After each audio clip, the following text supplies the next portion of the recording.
Hello student, 2024 की admission journey खत्म हो चुकी है और अब बच्चे आ चुके हैं कॉलेजेस में। आप सभी अपने एमबीए और पीजीडीएम कोर्सेज को स्टार्ट कर चुके हैं। ओरिएंटेशन हो चुका है, क्लासेस ऑलमोस्ट शुरू हो चुकी हैं। कई बच्चे अभी अपना ओरिएंटेशन एंजॉय कर रहे हैं। तो हमें लगा आज ये परफेक्ट दिन है आपके लिए लेके आने का एक वीडियो, जिसमें हम बात कर रहे हैं टॉप 5 मिस्टेक्स के ऊपर जो बच्चे करते हैं अपने एमबीए और पीजीडीएम एडमिशन लेने के बाद और बाद में पछताते हैं अपने प्लेसमेंट्स को लेके। तो आप सभी ये मिस्टेक्स ना करें, इसलिए हमने वीडियो बनाई।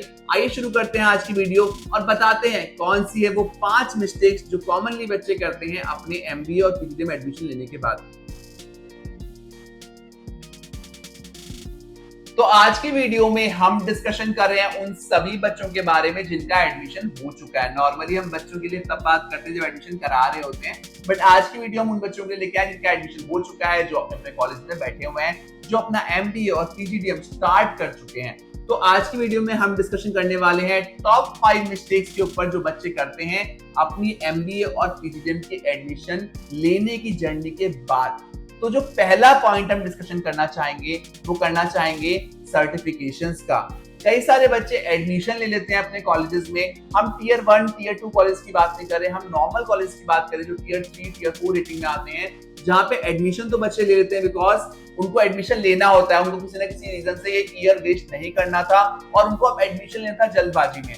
तो उन सभी बच्चों के दिमाग में क्या होता है कि जो कॉलेज सर्टिफिकेशन करा रहा है वो अच्छे करा रहे हैं, हम उसके अलावा एक शब्द भी एक्स्ट्रा नहीं पढ़ेंगे या हम बाहर मार्केट से कोई भी नया सर्टिफिकेशन नहीं करेंगे। उन सभी बच्चों को मैं बताना चाहूंगा कि कॉलेज के जो सर्टिफिकेशन होते हैं वो कॉमन होते हैं। हर प्राइवेट कॉलेज जो छोटे लेवल पे काम कर रहा है वो अपनी कॉस्ट कटिंग करता है और कुछ बेसिक सर्टिफिकेशन सिर्फ आपको एक लॉलीपॉप की तरह दे देता है कि हाँ आपके पास कुछ सर्टिफिकेशन है जो एडिशनल सर्टिफिकेशन है एमबीए या पीजीडीएम की डिग्री में अलावा करने के लिए, है ना। तो वहां पे आपको सिर्फ एक लॉलीपॉप पकड़ा दी जाती है कि भैया ये सर्टिफिकेशन आप कर लो। बट यहाँ पे आपको क्या गौर करना है, यहाँ पे आपको सर्टिफिकेशन बाहर से भी करने हैं, क्योंकि जब आप एडमिशन लेते हो कॉलेज में तो एक बच्चा आर्ट्स बैकग्राउंड का, एक बच्चा कॉमर्स बैकग्राउंड का, एक बच्चा साइंस बैकग्राउंड का है, उन सभी के लिए कॉमन सर्टिफिकेशन है। और वो कॉलेज ने ये नहीं सोचा कि यार तुम्हारे लिए क्या बेटर सर्टिफिकेशन है, तुम्हारी पर्सनैलिटी में कौन सा सर्टिफिकेशन जा रहा है, तुम्हारे जो प्रीवियस नॉलेज है, प्रीवियस जो एजुकेशन है उस पर कौन सा एजुकेशन जा रहा है। तो ये काम करने का किसका है, ये काम आपके करने का है। यहाँ पे आपको ये सोचना जरूरी है कि यार मुझे अपना करियर फाइनेंस से बनाना है तो मुझे फाइनेंस से रिलेटेड 2 सर्टिफिकेशन या 3 सर्टिफिकेशन नए करने पड़ेंगे अपने आप को अपडेट रखने के लिए, क्योंकि मैंने किसी कारणवश जिस कॉलेज में लिया है वहां पे ये सब सुविधाएं नहीं है। हम बात कर रहे हैं उन कॉलेजेस के लिए, प्लीज कंफ्यूज ना होइएगा, हम बड़े कॉलेजेस की यहाँ बात नहीं कर रहे हैं, हम उन कॉलेजेस की बात कर रहे हैं जो बेसिक कॉलेजेस हैं, जहाँ पे कम फीस है, जो छोटे स्टेट्स में है, जहां पे इतना एक्सपोजर नहीं है, या फिर बड़े स्टेट्स में भी हैं बट वहां पे वो सर्टिफिकेशन नहीं दिलवा पा रहे हैं जो मार्केट में चल रहे हैं। तो यहाँ पे आपको ये ध्यान जरूर रखना है कि मुझे वो सर्टिफिकेशन करने के लिए मिले। दूसरी जो सबसे कॉमन मिस्टेक देखी गई है वो है कि जितना मेरी पर्सनैलिटी जैसी है, आप कॉलेज के हाथ में जिम्मा है, कॉलेज मेरी पर्सनैलिटी को निखारेगा, ऐसा नहीं होगा। बच्चों, आपको अपनी मेंटल और फिजिकल हेल्थ का बहुत अच्छे से ध्यान रखना है। किसी भी कॉर्पोरेट को एक ऐसा इंसान चाहिए जो मेंटली और फिजिकली उतना सक्षम हो कि उनके डिपार्टमेंट को संभाल पाए। तो बच्चे क्या करते हैं, कैंपस में एडमिशन लेने के बाद अपनी मेंटल और फिजिकल हेल्थ को खराब कर लेते हैं। मेंटल में इसलिए कह रहा हूं कि हाँ उतना तनाव वो झेलते हैं कैंपस में जाने के बाद, या फिर वो मेडिटेशन नहीं करते हैं, चीजों को हिसाब से नहीं करते हैं, क्योंकि आज की डेट में स्ट्रेस मैनेजमेंट, हर कंपनी में बहुत स्ट्रेस होता है। जब आप प्राइवेट जॉब्स की तरफ जा रहे हैं तो आपको पता होगा कि अगर आपको 5 लाख 6 लाख 7 लाख का भी पैकेज चाहिए तो उसके लिए आपको बहुत स्ट्रेस लेना पड़ेगा।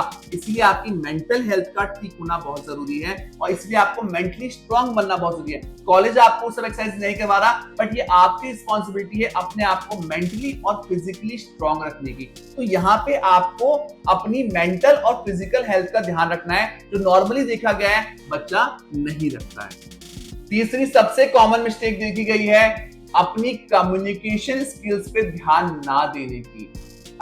इंग्लिश से बहुत बच्चे घबराते हैं, इंग्लिश कम्युनिकेशन से, बट ये एक बहुत बड़ा कड़वा सत्य है कि अगर आपको किसी बड़ी कंपनी में अप्लाई करना है तो आपकी इंग्लिश कम्युनिकेशन स्किल्स, मैं इंग्लिश से बोल रहा हूँ कि और किसी भाषा ना आती हो चलता है, बट आपकी कॉम स्किल्स, आपकी इंग्लिश कम्युनिकेशन स्किल्स काफी अच्छी होनी चाहिए। कॉर्पोरेट वर्ल्ड में घुसने के लिए आपकी कॉम स्किल्स का अच्छा होना जरूरी है, बिकॉज आपका सपना कोई छोटी मोटी कंपनी नहीं है।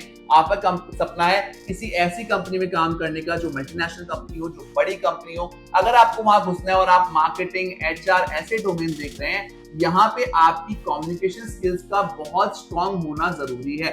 यहाँ पे ओरल और रिटन, हम दोनों कम्युनिकेशन स्किल्स की बात कर रहे हैं, आपको दोनों में स्ट्रांग बनना जरूरी है। कैंपस आपको सिखा पाता है, नहीं सिखा पाता है, चलता है, बट यहाँ पे आपको खुद एफर्ट डालना बहुत जरूरी है अपनी स्किल्स को ठीक करने के लिए। तो आपका ये कॉमन, हमने क्या मिस्टेक देखी है कि यहाँ पे कम्युनिकेशन स्किल से बच्चे उतना काम नहीं करते हैं जितना उन्हें करना चाहिए। वो सोचते हैं कि चलो बाद में हो जाएगा, इंटरव्यू के टाइम पे हम तैयारी कर लेंगे, बट यहाँ पे आपको डे वन से अपनी कॉम स्किल्स पे काम करना है और अपनी कम्युनिकेशन स्किल्स को मजबूत बनाना है। चौथा जो देखा गया है, बहुत कॉमन मिस्टेक है जो बच्चे करते हैं, इंटर्नशिप के भरोसे वो कॉलेज के भरोसे बैठ जाते हैं और कई बार कॉलेज इतने सक्षम नहीं होते हैं कि वो आपको प्रॉपर आपके डोमेन में इंटर्नशिप दिला पाए। हम बात कर रहे हैं नॉर्मल कॉलेजेस की, हम बात कर रहे हैं उन कॉलेज की जो मेट्रो सिटी में नहीं है, जो छोटे स्मॉल सिटीज में या फिर मेट्रो सिटी में भी हैं, तो वो छोटे लेवल के कैंपस है, वो आपको इंटर्नशिप नहीं दिला पा रहे हैं। तो यहाँ पे गलती बाद में आपकी मानी जाएगी, कैंपस की नहीं मानी जाएगी, बिकॉज अब आप इस कैंपस का पार्ट बन चुके हैं। किसी कारणवश अगर आपको कैंपस इंटर्नशिप नहीं दिला पा रहा है, तो इतने सारे ऑनलाइन प्लेटफॉर्म है जिनके थ्रू आप इंटर्नशिप अप्लाई कर सकते हैं। तो इंटर्नशिप आपको करना बहुत जरूरी है ताकि आप वो इंटर्नशिप कर पाओ जिससे आपको कॉर्पोरेट एक्सपोजर मिले और आप कंपनी में इजीली काम कर पाओ, क्योंकि इस फील्ड में इंटर्नशिप का बहुत ही इंपॉर्टेंट रोल प्ले होता है। तो यहाँ पे आपको खुद भी इंटर्नशिप अप्लाई करने की जरूरत है, आप सिर्फ कॉलेज के भरोसे ना बैठे। लास्ट मिस्टेक जो बच्चे करते हैं वो है अपने स्पोर्ट्स पे ना ध्यान देने की। आपकी एमबीए या पीजीडीएम की जर्नी में आपका एकेडमिक स्कोर बहुत इंपॉर्टेंट रोल प्ले करेगा। अगर आपको किसी बड़ी कंपनी में अप्लाई करना है, आपको बिल्कुल भी डिस्ट्रैक्ट नहीं होना इन 2 सालों के लिए। ये आपकी अंतिम सीढ़ी है, अंतिम पड़ाव है। अगर आप यहाँ से गिरे तो आप बहुत नीचे गिरोगे, आपको जॉब लेने में काफी दिक्कतें आएंगी। इसीलिए आपका एकेडमिक अच्छा होना बहुत जरूरी है। इसलिए आपको डे 1 पे ये अपने कान में बात डाल लेनी है कि आपको अच्छे से अपने एकेडमिक पे काम करना है और आपको अपनी प्रोफाइल को मजबूत रखना है। अगर किसी कारणवश आपका एकेडमिक अच्छा नहीं रहता है तो लाइफ टाइम आप स्ट्रगल करोगे कंपनी में जॉब लेने के लिए। तो इस बात का भी आपको ध्यान रखना है। सो आज की वीडियो में हमने बात की 5 मिस्टेक्स के ऊपर जो बच्चे करते हैं अपने एमबीए और पीजीडीएम में एडमिशन लेने के बाद। मेरी ये वीडियो कई सारे पेरेंट्स भी देख रहे हैं और बच्चे भी देख रहे हैं, तो मैं कहूंगा इन 5 मिस्टेक्स पे अगर आप काम कर लेते हो तो आपको बिल्कुल भी दिक्कत नहीं होगी अपने प्लेसमेंट लेने में। आशा करते हैं इस वीडियो के माध्यम से हम आप तक वो इन्फॉर्मेशन पहुंचा पाए जो आपके लिए काफी काम की रहेगी अपनी एमबीए पीजीडीएम की जर्नी में। फिर भी अगर आपके मन में कोई डाउट है, कोई पॉइंट है, कोई क्लैरिफिकेशन आपको रिक्वायर्ड है, आप हमें स्क्रीन पे दिए गए नंबर पे कांटेक्ट कर सकते हैं। हमारी टीम ये पूरी कोशिश करेगी कि आपके सभी डाउट्स का निवारण किया जा सके। Thank you so much for watching us. Best of luck.